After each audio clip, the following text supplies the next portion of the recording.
그 목회자, 뭐 성도 지도자라고 제가 표현하는 이유는 교회마다 뭐 장로, 또 뭐 권사, 또는 운영위원, 또는 뭐 마을지기, 뭐 등등 여러 명칭들이 이제는 있어서 그냥 제가 성도 지도자라고 통칭해서 얘기를 하는데, 교회의 목회자와 성도 지도자들은 빅팀이면서 빅티마이저이기도 해요.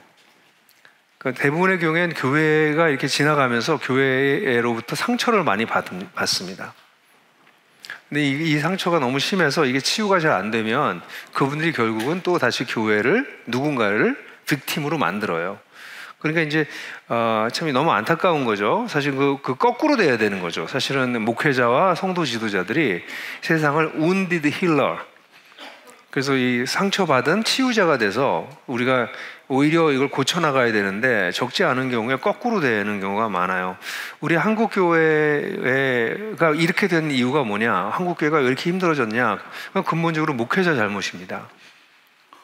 목회자 잘못이에요. 저는 그렇게 생각해요. 근데 목회자가 누가 먼저 시작했던 어떤 목회자의 부족함으로 말미암아 한국 교회가 여기까지 왔는데, 그렇게 되다 보니까 거기 또 이제 상처를 받은 장로들, 또 교회 지도자들이 이걸 거꾸로 이제는 목회자를 좀 잡기 시작했어요. 그래서 목회자와 성도 지도자들 사이에서는 끊임없는 기랑 관계가 형성됩니다. 근데 이게 끔찍한 거지. 이게 엄마 아빠라고 말하면, 일반 교회에서 엄마 아빠, 그러니까 가정에서 엄마 아빠가 서로 기랑작용하고 견제하면 그 집안이 어떻게 되겠습니까? 엄마 아빠는 사랑해야 되잖아요. 그래서 목회자와 성도 지도자는 서로 사랑해야 됩니다. 누구보다 사랑해야 돼요. 그럼 교회는 돼요. 근데 이 리더들이 사랑하지 않기 때문에 사실 교회는 완전히 종교 조직 가운데서도 아주 열악하고 낙후된 종교 조직으로 남아있게 되는 거죠. 그래서 우리 목회자와 성도 지도자들이 사실은 원인 제공자이면서 희생자예요. 근데 그렇지만 여전히 저는 목회자와 성도 지도자들이 이 문제를 풀어갈 수 있는 칼자루를 쥐고 있는 유일한 사람들이라고 저는 믿어요. 그렇다면 변화가 어디서부터 시작되냐면 우리 목회자 자신들로부터 변화가 시작돼야 됩니다. 성도 지도자들로부터 먼저 시작돼야 됩니다. 그래서 이 하나님 나라 복음 DNA라고 하는 거는, 이거는 사실은 교회의 프로그램을 어떻게 만들 거냐가 중요한 게 아니라 그게 나한테 어떻게 들어오냐예요. 나는 찾는 이 중심적으로 사는가? 나는 진실한 공동체를 추구하나? 나는 내가 균형 있게 성장하고 있나? 나는 안팎의 변혁적인 삶을 살고 있나? 나는 소망한 예배를 드리고 있나? 이게 제일 먼저 들어와야 될 사람이 누구냐면 우리 자신입니다. 우리 하나복에서 계속 강조하는 거는 남을 변화시키려고 그렇게 애쓰지 마세요. 당신이 변화되면 그 다음에 여러분들 주변에 있는 사람들은 따라서 변하게 됩니다. 그게 기독교의 가르침입니다. 내가 그리스도를 본받는 자가 된 것처럼 너희도 나를 본받아라라고 하는 것은 바울의 과장이 아닙니다. 기독교의 아주 핵심적인 이 변화의, 이 스피리추얼 포메이션의 철학이에요. 내가 그리스도를 본받고 있기 때문에, 그 과정이 진행되고 있기 때문에 너도 나를 본받아, 이런 뜻이거든요. 그래서 제일 중요한 건 우리 자신입니다. 우리 자신이. 그럼 우리 자신이 뭘 해야 되느냐? 우리 자신이 제일 잘해야 될 게 첫 번째, 하나님 나라의 복음을 전하는 겁니다. 그래서 하나님 나라의 복음을 전해서 어떤 일이 벌어져요? 회심할 수 있도록 도와줘야 됩니다. 사람들이. 회심 사역. 성도들도 이 회심 사역을 맛보기 시작하면 이게 얼마나 소중한 일인지 알게 되거든요. 근데 참 불행하죠? 우리 목회자들 가운데 자기가 복음을 전해서 회심한 사람이 한 명도 없는 그런 목회자들이 적지 않습니다.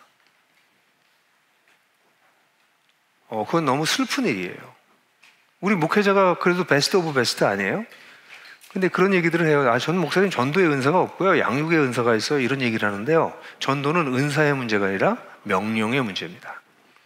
가서 모든 제자로, 족속으로 제자를 삼고 세례를 주어, 아버지와 아들의 이름으로 세례를 주어. 복음 전도는 명령이지 은사의 문제가 아닙니다.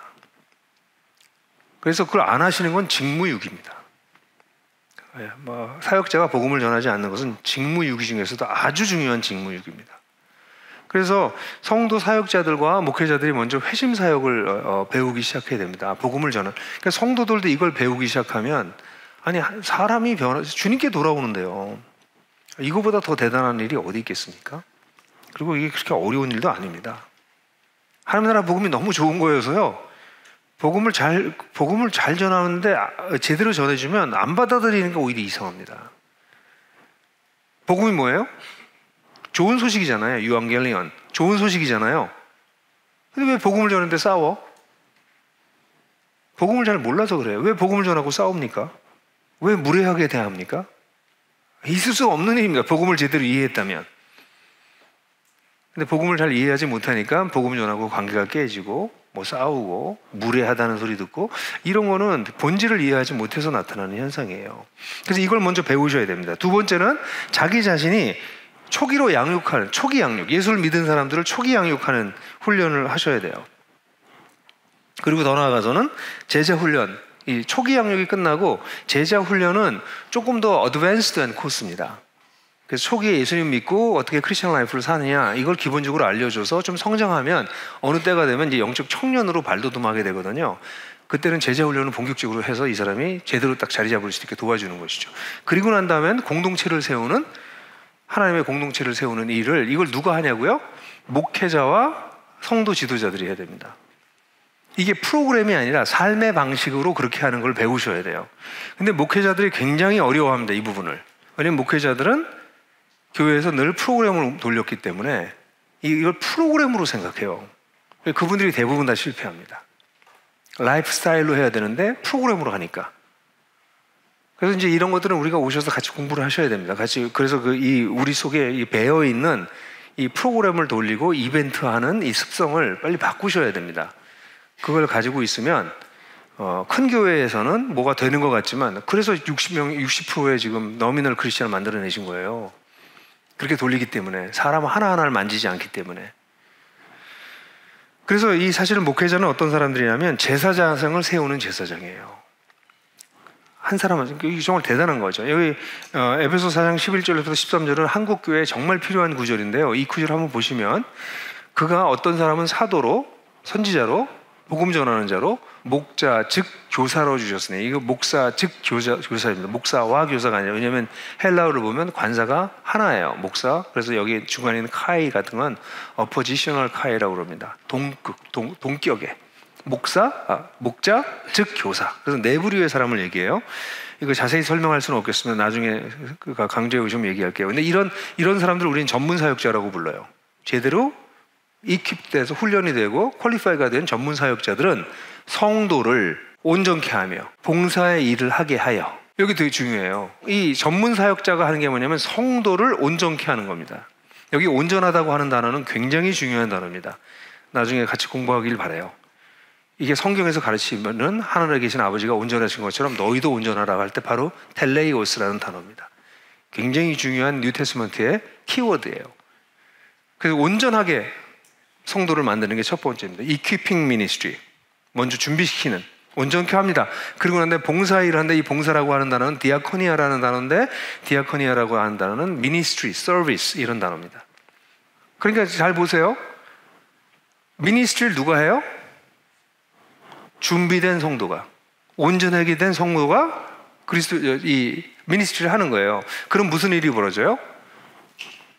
그리스도의 몸을 세우신다고요. 그리스도의 몸을 세우려 합니다. 이 구절은 정말 가슴 뛰는 구절이죠. 왜냐하면 에베소서 1장 23절에서 교회는 그리스도의 몸이니 만물 안에서 만물을 충만케 하시는 이의 충만이니라. 그게 에베소서의 주제절이거든요. 만물 안에서 만물을 충만케 하는 교회가 어떻게 세워지는데, 전문 사역자들이 성도를 온전하게 하고 그들로 하여금 자신의 삶을, 자신의 사역을 하게 하면 그리스도의 몸이 세워진다고요. 만물을 충만케 하는 이제 충만하신 교회가 세워진다고요.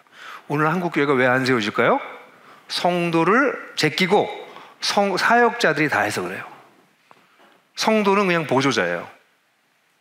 그러니까 사역자가 사역을 다 해요. 그 성도들은 큰 교회를 가면 다 돈 내고 사역자들이 하는 거예요. 그건 성경에서 얘기하는 교회론이 아닙니다. 사역은 누가 해요? 성도가 하는 겁니다. 우린 뭐예요? 성도가 그렇게 사역할 수 있도록 성장시켜주고, 그리고 그들이 그런 사역을 할 수 있도록 서포트하는 겁니다. 저는 이게 너무 행복했어요. 성도들이 성장하고 성도들이 꿈꾸니까 어디까지 가요? 아파트를 짓더라고. 500세대 아파트를 짓더라고요. 저는 꿈꾸게 하고 그 꿈이 너무 어긋나지 않도록 도와주고 사람들을 연결시키고 리스크 매니지먼트 해주고 서포트 해주고 이런 역할을 해요. 뒤에서 제가 앞서서 사역하지 않습니다. 빈민 사역? 저 엄청난 사역? 뒤에서 저걸 할 수 있는 사람을 키워내고 서포트하지 제가 빈민 사역하지 않습니다. 저는 말씀 사역하는 사람입니다. 그러니까 이건 이 그림이 저는 굉장히 중요한 그림이라고 저는 믿어요. 그래서 이렇게 사람은요, 이 목회자들이 먼저 자기 스스로가 온전해지는 경험을 먼저 하셔야 됩니다. 온전해지는 건 하루아침에 되는 건 아니지만 온전해지는 과정이 필요하고 성도들에게 10년, 예수를 믿고 10년 정도의 온전함에 이른다면 목회자들은 사실은 영적으로 성장한 사람들은 3, 4년이면 상당한 부분의 온전함에 이룰 수 있습니다. 물론 가정의 부부관계가 깨져 있다거나 여러 가지 문제가 있을 경우에 그 문제가 풀리는 데 시간이 많이 걸려요. 걸릴 수 있습니다. 네, 그거 지나가셔야 돼요. 지금 이런 얘기하면 벌써 분위기가 쌓이시잖아. 왜냐면 이제 부부관계가 안 좋은 사람이 많거든. 지금 여러분 젊잖아요. 그럼 당연히 안 좋은 사람들이 많은 거예요. 근데 여기서 그걸 넘어가면서 여러분들이 성장하시는 거예요.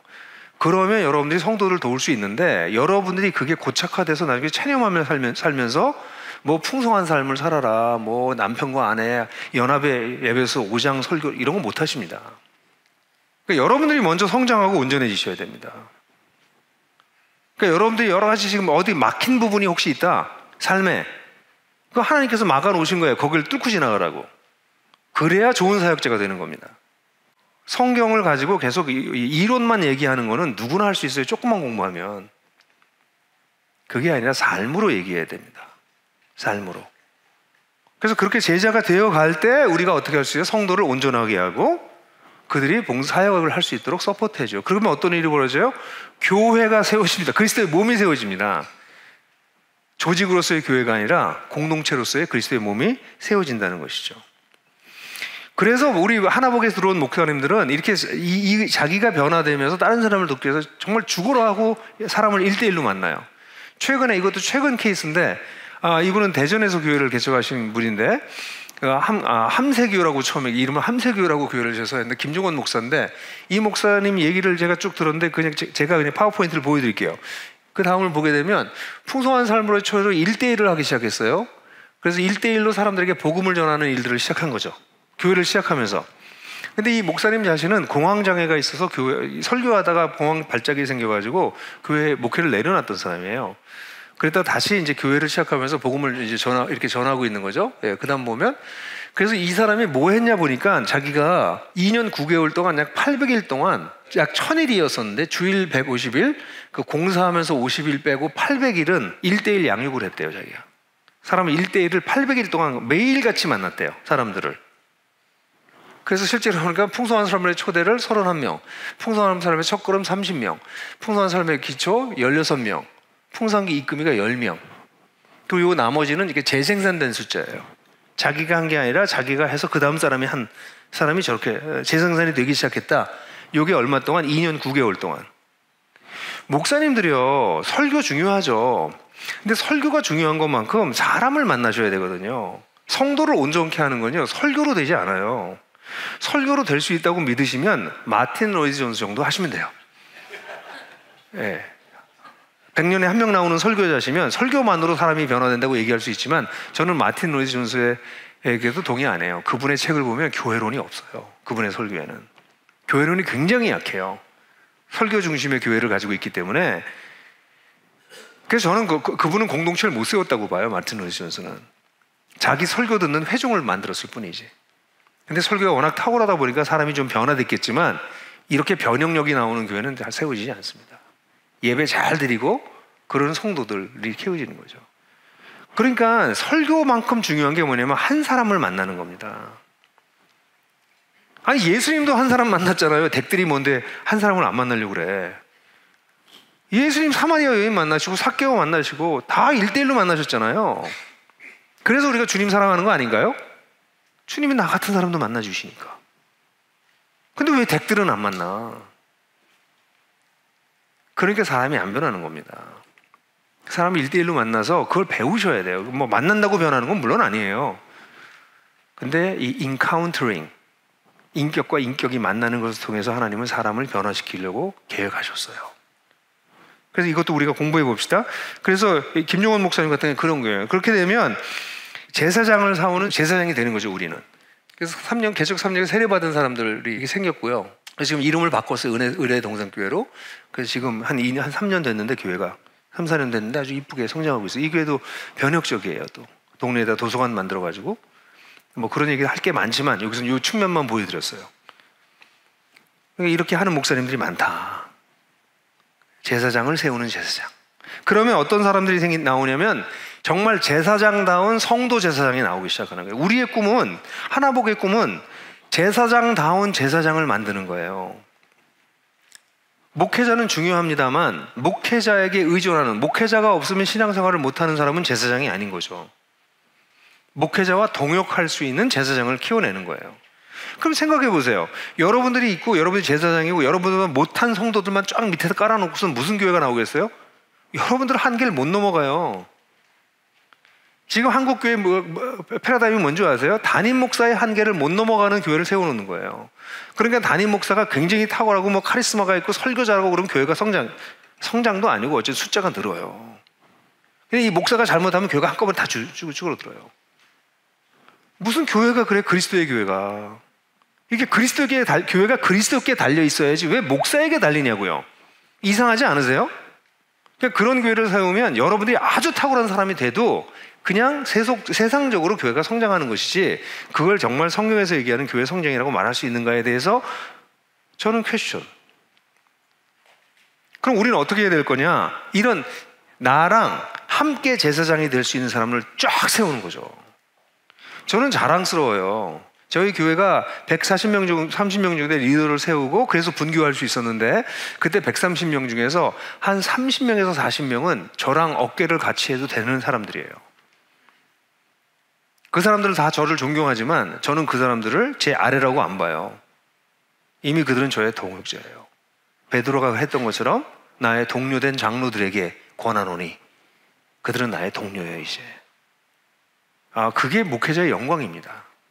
나랑 함께 동역할 수 있는 성도들을 키워내는 것. 그럼 그런 제사장은 그래서 하나복은 뭐 하려고 하냐면, 보시는 것처럼 이게 복음을 전도하고요. 처음에는 복음을 전하고 초기 양육을 하고 그 공동체 내에서 성장하다가 나오세요. 그래서 이제 이 사람이 복음 전도로 회심이 제일 먼저 점검돼야 돼요. 복음 전도하고 난 다음에 초기 양육하죠. 그 다음에 초기 양육하고 난 다음에 또 무슨 훈련이 필요 없어요. 공동체 안에서 크면 돼요. 잘. 영적 아이들은 공동체 안에 있으면 그냥 큽니다. 어제도 저희 집에 저녁 때 우리 러시아 여자랑 결혼한 제 제자가 왔었는데, 딸이 얼마나 이쁜지 4살짜리인데, 소피가, 이름이 소피인데, 소피야.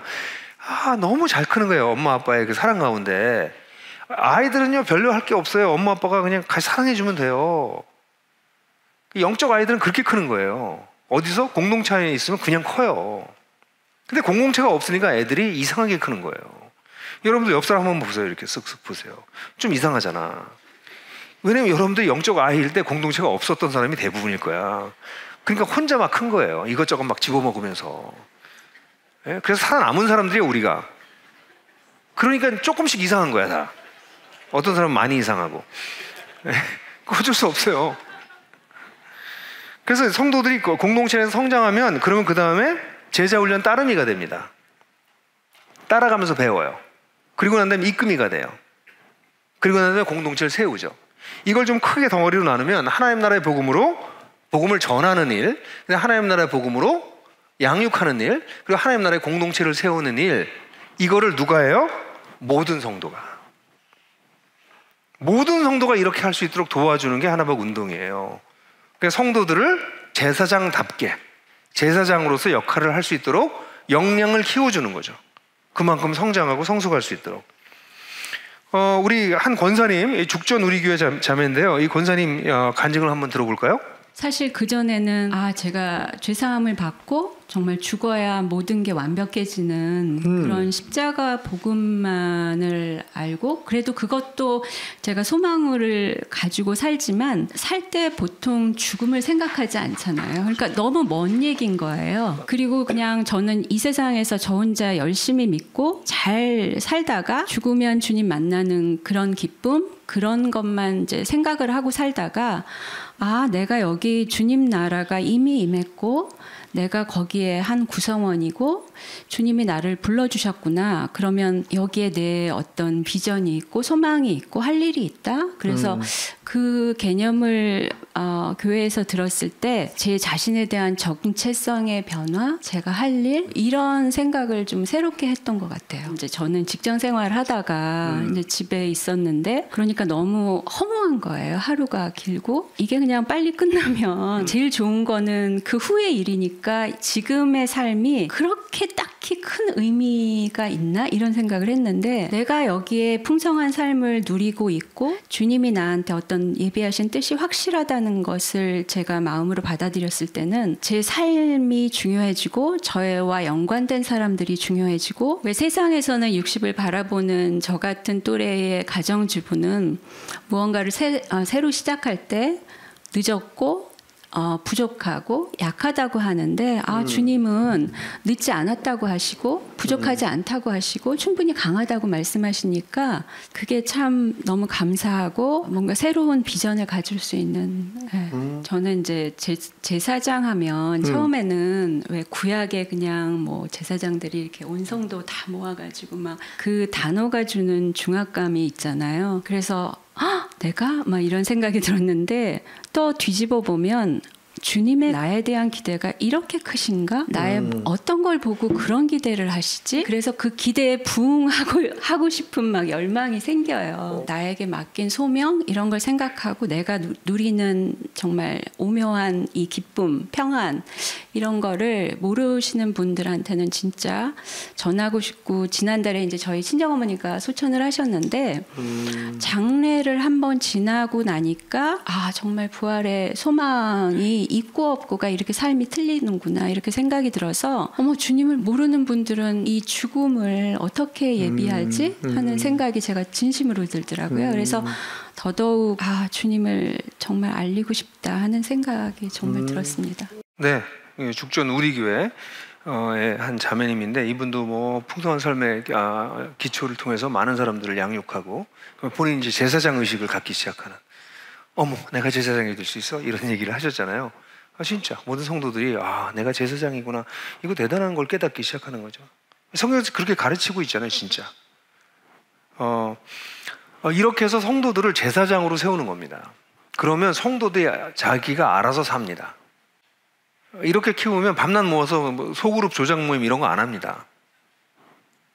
다 컸는데 뭐 지가 알아서 커야지, 뭐 밤낮 어떻게 모아서 일주일마다 한 번씩 모아서 리더 모임하고, 목사님이 뭐 만들어서 입에다 넣어주고 그럼 그거 갖다 뱉고, 그런 게 아니고 본인이 소화해서 본인의 삶을 가지고 사역하는 거죠. 그러니까 진짜죠. 왜냐면 삶이 변화되니까. 이렇게 해서 우리가 해야 될 일은 먼저 우리가 변화돼서 우리가 좋은 제사장이 되고 또 우리의 성도를 제사장으로 만드는 거예요. 이거는 스피리추얼 포메이션이라고 합니다. 영적 형성이라고 그래요. 아까 영적 형성 7단계 얘기했던 것처럼 영적 형성을 시키면서 또 하나 우리가 해야 될 게 뭐냐면 교회를 세우는 겁니다. 이 영적 이 형성에 대해서는 본 강좌에 오시면 이걸 본격적으로 우리가 공부합니다. 어떻게 사람이 이렇게 변화되는가. 그걸 우리가 함께 12번의 강의를 통해서 들으시는 거예요. 그리고 난 다음에 그 다음에 11월 달에 있는 심화 강좌에 오시면, 그러면 그렇게 변화되는 사람들과 함께 교회를 어떻게 세울 것인가. 교회 세우기를 합니다. 교회 세우기의 기본적인 개념들은 이와 같아요. 아직 하나복을 받아들이지 않은 일반적인 교회는 0단계라고 우리가 한다면, 1단계는 처음에 목회자가 준비되는 기간이에요. 목회자 자신이 먼저 준비되어야 됩니다. 신학적으로도 준비되어야 되고, 적어도 풍성한 삶으로의 초대와 첫걸음 정도를 가지고 복음을 전해서 회심하는 사역을 좀 연습해 봐야 됩니다. 목회자가 복음을 전하지 못하고 있으면서 그 다음 회심에 대한 감이 안 생기면 사역은 불가능해요. 회심은 사역의 출발점이고 부흥의 원동력입니다. 회심이 없으면 교회는 그냥 끝난 거예요. 한 세대를 못 간다고 보시면 되는 거예요. 아이가 안 태어나는데. 그래서 이 첫 번째 단계가 굉장히 중요한데 이 단계가 보통 1년 정도 걸립니다. 근데 어떤 분들은 시간이 더 필요할 수도 있어요. 1년 플러스. 그리고 나면 2단계로 넘어가면 그때는 교회가 준비됩니다. 그때는 풍성기가 본격적으로 진행돼서 이 목회자가 이 리더들을, 제사장 역량을 갖출 수 있는 사람들을 키워내기 시작하는 거죠. 그래서 이 사람이 제사장 정도로 형성될 때까지 기다려주는 기간인데 이것이 1년 플러스 보통 2년 정도 걸립니다. 그럼 이게 이제 교회가 준비가 되는 거죠.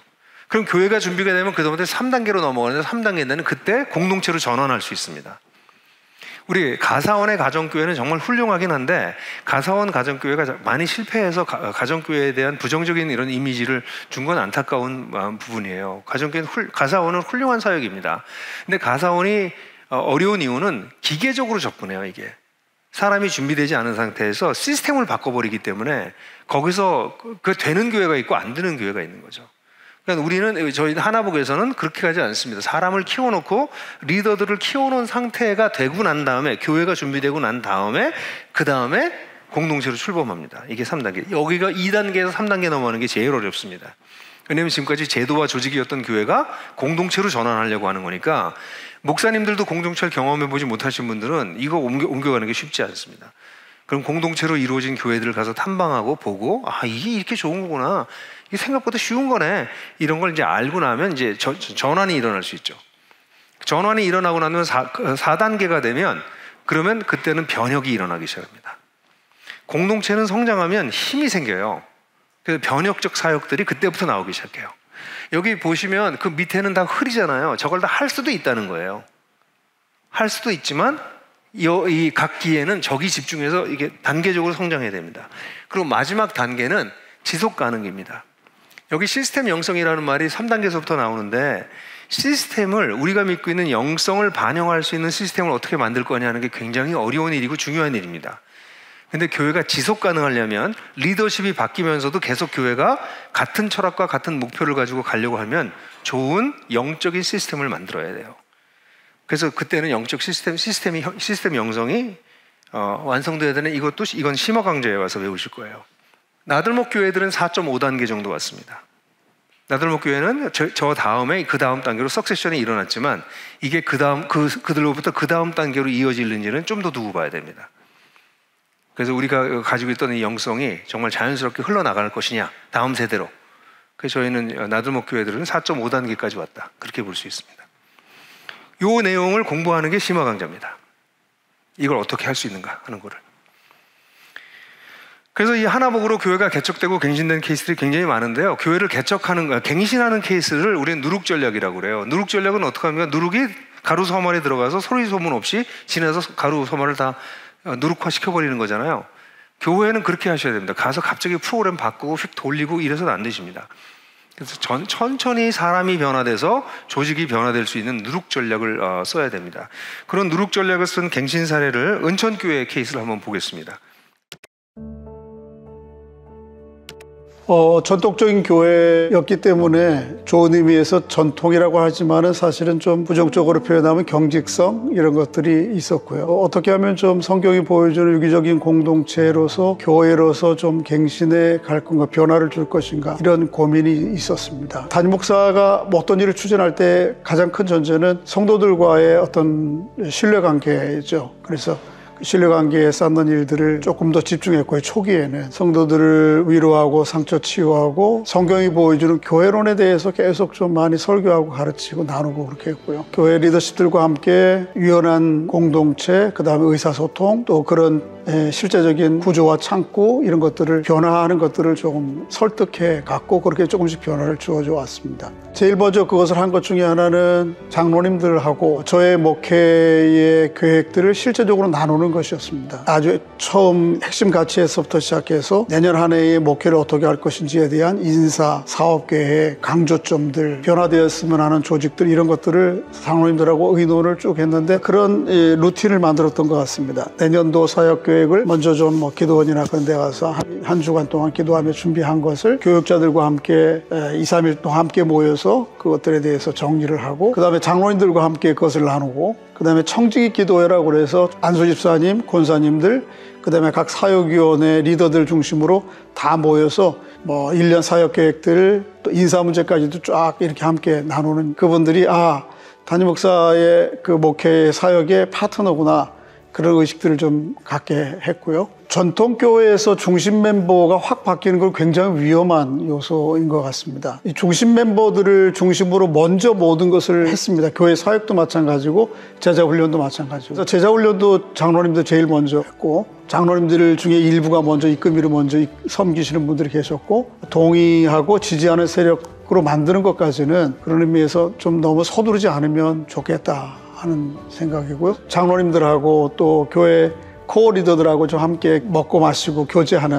저는 강단에 있을 땐 설교자지만 내려가면 설교자가 아닙니다. 여러분들의 형제 자매입니다. 그렇게 얘기를 하고, 나이 많으신 우리 지체들 향해서 저기보다 연배가 20, 30년 앞인데 형님들은 어떠십니까?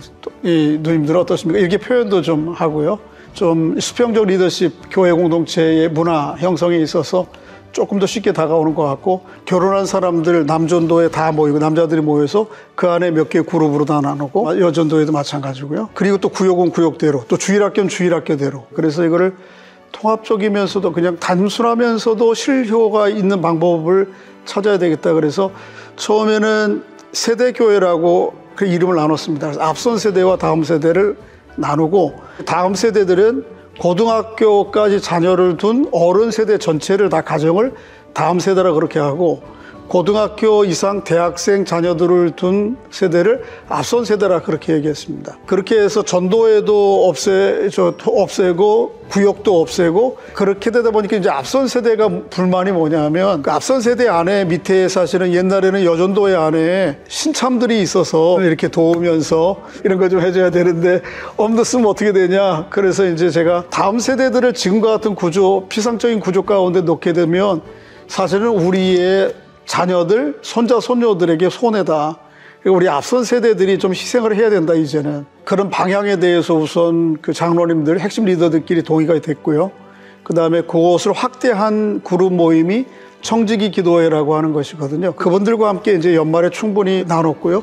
교회 내 강단에서 이렇게 세대교회의 변화를 위한, 조직 변화를 위한 이유와 또 비전들, 이런 것들을 설교를 통해서 나눴고요. 특히 이제 전도회가 없어지고 소그룹 리더들이 형성되는 그 과정이 제일 힘들었는데, 그 리더들을 좀 모아가지고 설득을 했죠. 교회 성도들이 이제 시각들이 많이 바뀌었죠. 계속 설득해가는 과정 중에서 그분들도 또 나중에 좀 자연스럽게 거기 이제 전체적으로 흐름이 그러니까 거기에 녹아 들어가고 그런 게 있어서. 처음 가본 길이었거든요. 그래서 어떤 그림을 그려야 될지 사실 모르겠는 거예요. 그 찐정이가 가장 어려웠던 부분인 것 같아요. 네, 성도님들이 좀 착하세요. 그래서 목사님에 대한 신뢰도 있고 하니까 잘 따라와 주셨던 것 같아요, 사실. 우리 하나복 채널을 보시면 거기 하나복 교회 이야기라고 있습니다. 이 하나복 교회 이야기의 심층 인터뷰가 있어요. 거기서 발췌한 겁니다. 한 교회의 케이스를 이 교회는 이제 발표해도 되겠다. 그 정도 된 교회들만 뽑아서 우리가 심층 그 인터뷰를 해서 보통 한 60분 정도 되는 자료를 만듭니다. 그걸 들어보시면 이런 전통적인 교회가 어떻게 변화됐는지를 볼 수 있어요. 우리 홍 목사님 같은 경우에는 1기 멤버인데 정말 저랑 나이가 같습니다. 근데 정말 전통적인 교회. 근데 그 교회 직제를 그대로 다 놔둔 상태에서 하나복으로 교회를 갱신해서 지금은 가정들도 막 생겨나는 다음 세대. 이거 약간 복잡한 얘기지만 너무 잘하셨어요. 근데 한번 나중에 보시기 바랍니다. 또 한 교회를 보여드리려고 그랬는데 시간이 많이 가서 나중에 문막제일교회라고 하는 교회입니다. 강원도에 있는 박인철 목사님이 심호하시는 교회인데, 그건 지방의 소도시에 있는 작은 교회입니다. 근데 그 교회가 어떻게 또 전통적인 교회인데 갱신됐는지 케이스도 있습니다. 그래서 교회 갱신이 계속해서 여기저기서 일어나고 있습니다. 아주 큰 교회도 지금 갱신을 1,800명 정도 되는 교회, 또 3,000명 넘는 교회들도 지금 갱신을 시도하고 있는데, 그 케이스는 여러분들하고 별로 안 맞는 것 같아서 여기서 저희가 얘기를 안 해드립니다. 근데 어쨌든 그런 큰 교회들도 갱신을 하고 있어서 좋은 사례가 나오길 바라요. 하나복으로 개척하는 분들은 점점 많아지고 있습니다. 하나복 개척은 처음부터 교회를 다른 패러다임으로 교회를 개척하는 건데 이건 겨자씨 모략에 해당합니다. 누룩 전략과 다르게 겨자씨는 그 씨앗을 처음에 하나복을 머금고 있는 그걸 뿌리는 거죠. 그래서 그대로 그렇게 성장하게 하는 건데 거기에 아주 좋은 케이스로 우리 김용훈 목사님 케이스를 한번 보도록 하시겠습니다. 한 교회의 예배 담당 사역자로 그렇게 사역을 하게 됐었죠. 제가 찬양 사역을 주일날 하고 또 그날 오후에 또 볼 일이 있어서 잠깐 백화점에 갈 일이 있었는데 어떤 분이 저를 부르시는 거예요. 그분은 저를 보고 너무 반갑게 웃으면서 목사님 하는데 저는 그분을 모르겠는 거예요. 아 맞다, 목사님 저를 모르실 수 있죠. 그분은 그냥 너무 당연한 듯이 웃으면서 저를 보고 갔는데 그때 굉장히 여러 가지 생각이 들었었던 것 같아요. 그 이후로부터 드는 생각이 하나가 있다면 어떻게 하면 성도들을 알 수 있을까? 성도들 한 사람 한 사람에 대한 모경에 대한 그런 마음들이 그때부터 쌓였던 것 같아요. 그렇게 한 몇 년이 지나면서 개척해야겠다라는 생각이 들었고 또 아내하고 이야기하면서 개척을 결정을 했었죠. 교회를 어떻게 하면 좋을까 개척은 한 상태에서 그러다가 이제 하나복을 만나게 된 거죠. 페북에서 처음 보게 됐었고 그때 4주 동안 매주 월요일마다 왔었었는데 굉장히 전 충격이었던 것 같아요. 저는 교회에 대해서 많은 것을 꿈꾼 사람도 아니고 교회 개척을 위해서 굉장히 많은 시간을 준비한 사람도 아니었는데 성경을 읽으면서 교회가 어때야 될 것 같다라고 하는 이상향은 있었지만 교회론이라든지 목회 철학은 제 안에 분명하게 없었거든요. 근데 그게 얼마나 중요한지에 관해서 김용국 목사님이 설명하실 때 굉장히 동의가 됐었고 그 첫 번째 세미나 때 숙제가 뭐였었냐면 내가 어떤 사람을 제자훈련을 시켜오는 게 숙제였었어요. 근데 누구를 시킬 수 있겠어요? 제가 아내에게 여보 이게 숙제야. 이거 숙제니까 내가 숙제를 해갈 수 있도록 도와줘 라고 이렇게 부탁을 했었죠. 제자훈련이 그렇게 좋을까? 괜찮을까? 성경 공부에 그치는 건 아닐까? 라는 염려가 조금 있기는 했었어요.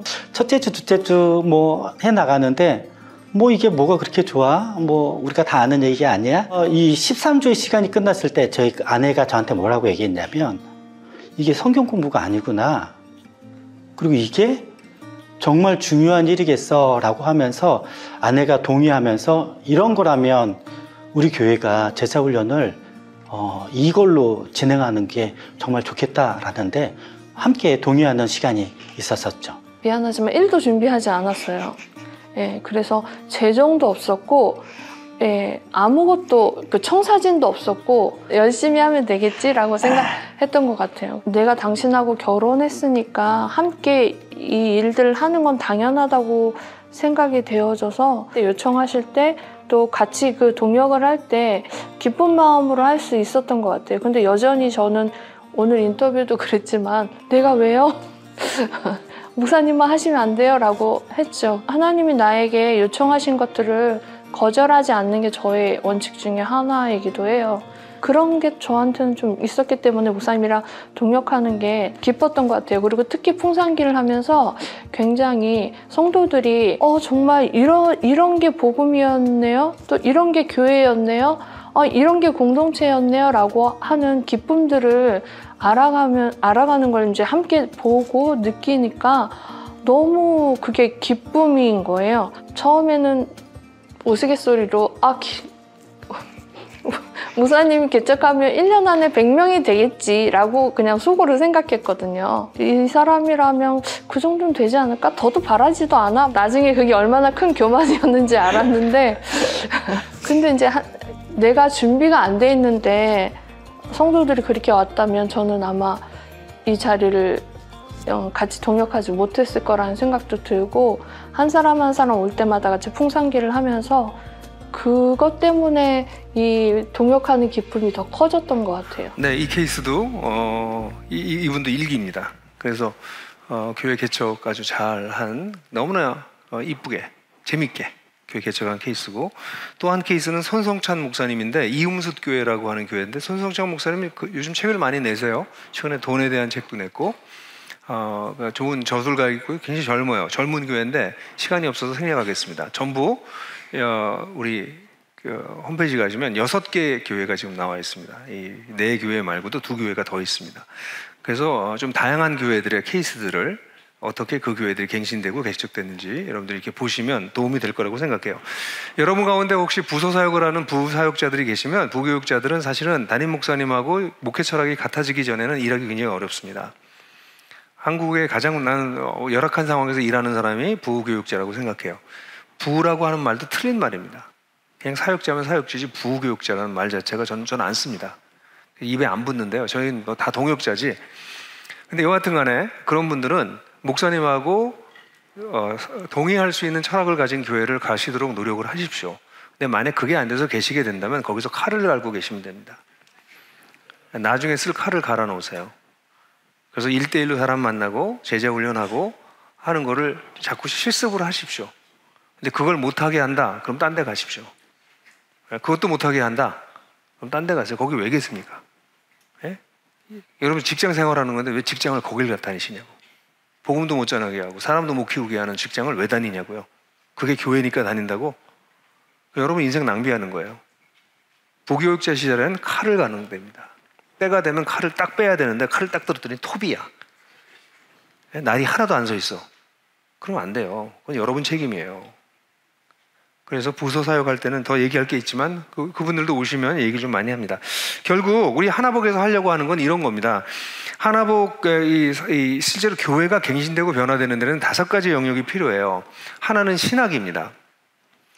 이 신학은 물론 하나님 나라의 복음이라고 하는 신학이 견고하고 선명하게 있어야 됩니다.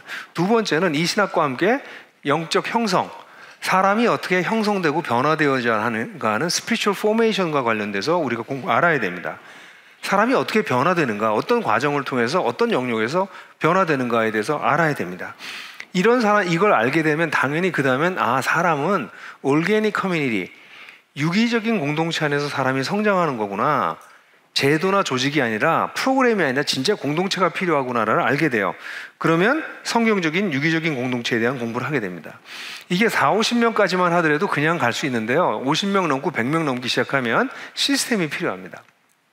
근데 대부분의 시스템이 대형 교회에서 시스템을 가져와요. 그래서 작은 교회들도 대형 교회 시스템을 갖다 씁니다. 그래서 20명 모이는데 주보 만드느라고 정신이 없어요. 20명 모이는데 무슨 주보가 필요합니까? 10명 모이는데. 근데 주보 만들죠. 밴드 조직하죠. 다 대형 교회 DNA예요. 그래서 시스템적인 아이디어가 없기 때문에 그걸 본 적이 없어서 다 대형 교회 흉내내고 있는데 그렇게 하시면 대형 교회한테 못 이기십니다. 다 뺏기죠. 거긴 제대로 하는데 또 자본과 프로페셔널한 사람 다 붙어서 하는데 여러분들 교회 10명, 20명, 50명이 모였던들 그 대형 교회랑 비교가 돼요? 그럼 작은 교회는 그런 대형 교회 DNA가 틀렸을 뿐 아니라 정말 하나복 DNA로 다른 교회를 세우셔야 됩니다. 이 교회를 나올 수밖에 없게 만들 정도로 좋은 공동체 세우시면 되거든요. 그런 사람들은 꼭 큰 교회 가지 않습니다. 그래서 그게 바로 시스템이에요. 우리가 믿고 있는 바를 어떻게 시스템으로 집어넣을 거냐. 이게 시스템 스피리추얼리티라는 말, 제가 만든 말이긴 한데요. 그리고 난 다음에 이런 것들을 잘 소화해서 가르치고 설교할 수 있는 것이 필요합니다. 목회자가 잘 준비돼야 돼요. 그래서 여러분 보시는 것처럼 이 하나님 나라의 복음과 영성에 대한 이 2가지를 본강제에서 다루고요. 그리고 난 다음에 올게닉 커뮤니티하고 시스템 스피리추얼리티를 심화강제에서 공부합니다. 그리고 그 이후에는 여러분 보시는 것처럼 목회 아카데미가 있어요. 목회 아카데미에 오셔서 더 공부하시면 되고 더 들어가게 되면 이제 영성 수련 사역이 있습니다. 그래서 영성 수련 사역도 여러분들 그 다음 단계로는 하나님과 더 깊은 친밀함 가운데 사역할 수 있는 영성 수련 사역으로 갈 수 있어요. 그래서 우리는 지금 여러분들에게 본강좌시고요. 이 본강좌 끝나고 약간의 스터디를 하시는 분들만 본강좌 오시게 합니다. 그냥 한번 가볼까? 그러시는 분들 오지 않도록 하려고. 그래서 왜냐면 저희들도 에너지를 엄청나게 쏟는 거거든요. 본강좌, 심화강좌가 트리니티에서 학점으로 인정할 만큼 이거는 학문적으로나 실제적으로 검증됐다고 생각한 거죠. 그러니까 이 과정을 하시고 또 저희가 등록하셔야 저희가 퀄리티 컨트롤을 하기 때문에 그래서 수료하시는 걸 저희가 수료증을 드려야 여러분들이 9학점을 받으실 수 있어요. 근데 놀랍습니다. 이게 1학점 가격이에요. 비용으로도 1학점 가격으로 저희는 저렴하거든요. 1학점 가격으로 9학점을 따실 수 있는 거예요. 사실은 그리고 30학점 중에서 논문 학점이 6학점이기 때문에 24학점 중에서 9학점을 먼저 따고 들어가는 겁니다. 그러니까 사실 굉장한 유익이죠. 그래서 오셔서 제대로 공부하실 분들이 오십시오. 그래서 이거는 그렇게 같이 공부하셨으면 좋겠고요. 그 다음에 이제 우리가 목회 아카데미라는 게 있습니다. 그래서 동역 회원들이 되시면 이 목회 아카데미에 여러 강의들이 있어요. 하나복 에듀에 가시면 플랫폼으로 우리가 교육 시스템을 만들어서 처음엔 제가 다 돌아다니면서 했는데 이제는 저 말고도 또 다른 강사들도 들어오기 시작해서 하나복의 강사 에듀케이션이 저기 들어가 있습니다. 그리고 더 나아가서 이제 하나복에 기초한 영성 수련. 그래서 영성 수련을 우리가 같이 합니다. 그래서 영성 수련은 이제 사실 영성 수련이 굉장히 혼란한 시대에 살아요. 근데 영성 수련은 앞으로 계속 혼합주의적 영성 수련이 영성 센터 이런 게 많이 만들어질 겁니다. 그래서 저희는 이제 정말 하나님 나라 복음의 기초에서 영적으로 더 깊어진다는 게 뭐냐? 이걸 사실 제 아내하고 제가 굉장히 오랫동안 공부했습니다. 그래서 그 영성 수련 요 과정인데요. 이런 과정이 또 있습니다. 그거는 성도 지도자들도 한 10년 정도 성장하고 나면 그 다음에 들어올 수 있습니다. 이건 영적으로 어린 사람들은 안 받습니다. 풍삼기 이끄미를 인도한 사람들, 이끄미가 돼본 사람들만 받습니다. 목회자도 못 들어옵니다. 풍삼기 이끄미를 한 분들만 들어올 수 있는 그런 훈련을 하게 됩니다. 여러분, 하나복이요 처음에 시작할 때는 제가 이론을 계속 얘기할 수밖에 없었어요. 케이스 나들목밖에 없었기 때문에. 근데 이번에 나들목 케이스를 거의 많이 얘기를 안 했습니다. 근데 여기저기서 싹이 나고 있는 게 너무 감사합니다. 지난 12년 동안 제가 처음에 시작할 때 그런 마음이 들었어요. 이건 달걀로 바위치는 거다. 한국교회 이 거대한 지형에서 이 일을 한다는 게 정말 가능하겠나. 저는 교단도 없고 저는 지금 10년 동안 교회를 세우는 동안 바깥 활동을 하질 않았어요. 교회 세우는데 전념할 수밖에 없었기 때문에 어떤 네트워크도 없었습니다. 페북으로 광고하고 뭐 그랬는데 사람들이 처음에 오셨어요. 그게 일기생들입니다. 그래서 우리 그림표를 보면 2012년에 시작해서 2013년부터 동역회원들이 이렇게 생기기 시작했어요.